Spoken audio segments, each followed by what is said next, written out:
یہ حضرت امام علی علیہ الصلوۃ والسلام کا قول ہے، اس کو بہت دھیان سے سن لینا، زندگی بدل جائے گی انشاءاللہ۔ جب آپ کا بچہ پڑھنا لکھنا سیکھ جائے تو اسے ہر ہنر میں ڈالو، ہر کام میں ڈالو، سوائے ان 4 چیزوں کے۔ 4 لوگوں کے ہاتھ میں اپنے بچے کا ہاتھ کبھی مت دینا۔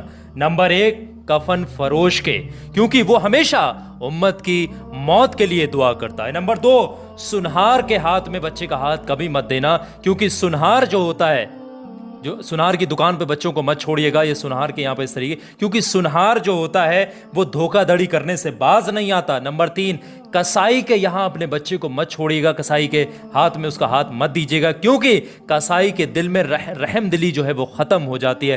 نمبر 4، پردہ فروش کے ہاتھ میں اپنے بچے کا ہاتھ مت دیجیے گا، کیونکہ وہ انسانوں کی خریداری اور خریدنا اور بیچنے کا کام کرتا ہے۔ یہ حضرت